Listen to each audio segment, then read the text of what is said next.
You must have dreams and goals that create ambition, good ambition, positive ambition. Now, ambition does not mean being greedy. It does not mean being selfish. It does not mean getting ahead at the expense of others. Joseph Epstein wrote a book called Ambition. In his book, Epstein defines ambition as the fuel of achievement.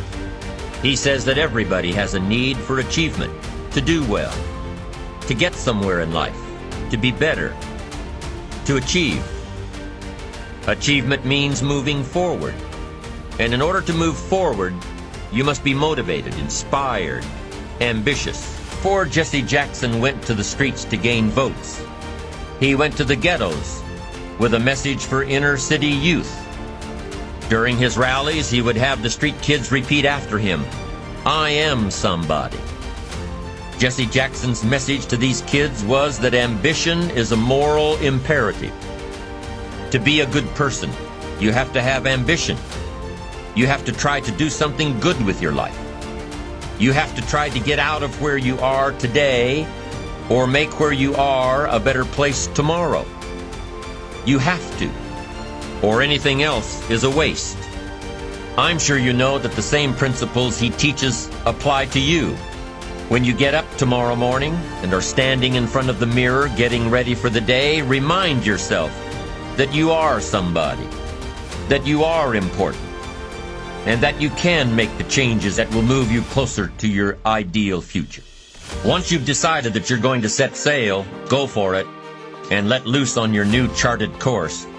You don't have to worry about the winds that will most certainly blow around you, the obstacles, the negativity that will stand in your way. You don't have to worry about what other people will say. You just have to keep your mind on your course. Those winds may blow fast and furious, but if you know your path, if you know where you are going, they will help push you toward the dreams and goals and treasures that you have already decided you're going after. Your goals will push you forward, ahead of the stormy weather. There are some amazing people around that we can learn from today, people who have already braved the storms and come out on top, people who are still alive today, people who started with nothing and ended up with something great. Famous people, not so famous people. Maybe even people you know, but don't know their stories. People who had an early vision and ambition. People who turned their focused dreams into the reality of success. Listening to the words of people like Jesse Jackson are of total importance, because motivation, lasting motivation, is backed with education. Many of these people have written books on their journeys. These books tell the stories and give the secrets that we can all learn from.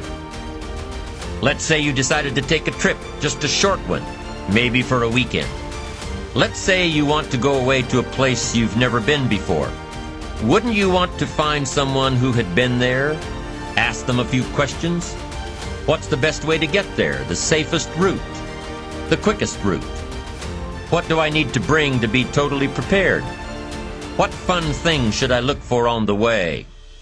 What dangers do I need to avoid? By talking with someone who has already been there, it'll make your trip that much more enjoyable. It's the same thing with life.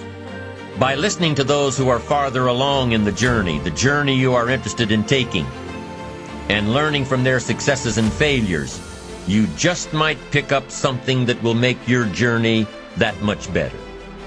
Listening to the stories of others can be motivating, captivating. They can provide that extra push you've been looking for. They can demonstrate what the power of ambition is truly all about. They've been there. Their knowledge is valuable. And when you use that knowledge and motivation to take action, you'll gain momentum. Eventually, you will find that the key to motivation, true motivation, is right there inside you. You won't have to look elsewhere to get pumped up, turned on, charged up. With the right knowledge behind you, you will learn how to motivate yourself. With the right knowledge, you will find yourself becoming inspired on your own, by your own learning, by your own discovering.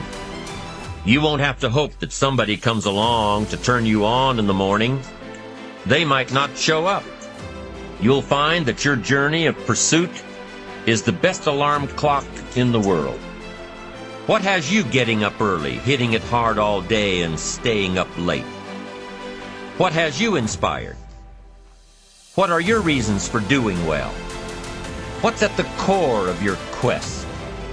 What is the power behind your ambition? Think about it. Jot it down. Do some soul searching. Define your reasons so they will work better for you.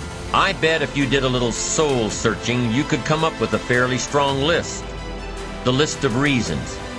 Why is it so important to achieve these dreams? What are you trying to express? These reasons for accomplishing great things are different for everybody. There are personal reasons, sometimes uniquely personal reasons. Some people do well for the recognition. Some people do well because of the way it makes them feel. They love the feeling of being a winner, and that is one of the best reasons. Family is another reason, a motivator for doing well. Some people do extremely well because of other people, and that's a powerful reason. Sometimes we will do something for someone else that we would not do for ourselves. I know a lady who was getting back on track from financial disaster. Even though she didn't have much of anything left, her primary motivator was to keep her daughter in private school, an expensive one of the best in the country. Although her goal was to financially surpass where she was before her economic fall, her main reason to work all of those extra hours was to give her little girl the best possible education. As you can well imagine, wanting to do something for someone else led her to all sorts of other accomplishments as well. Stories of success are all around us, everywhere. Take the time to talk to these people or read their stories. You might learn something. You might find out that they have already traveled the path you are now on. Once in a while I hear someone say, "If I had $1 million, I'd never work another day in my life." Hey, that's probably why the good Lord sees to it that he doesn't get his million, because he would just quit. Ambition is an eager desire to achieve, an eager desire to get ahead in life, to do more for your family, to prosper in health, wealth, and relationships. Now, desire does not always translate into ambition. Desire is what you want for yourself. A bigger house, a better car, a fatter bank account, a better life. I desire to have these things. Ambition is how you get there. Desire is sometimes healthy. Desire is sometimes unhealthy. Desire might say, "I want the tallest building in town." The destructive side of desire might urge you to tear all of the other buildings down. I guess that's one way to do it. You might get away with tearing down the first one and maybe the second one. But in your desire to tear them all down, sooner or later, some guy is going to be standing out in front of his building saying, "I'm on to you. Get out of here." And pretty soon you're no longer known as a builder. You're known as a destroyer.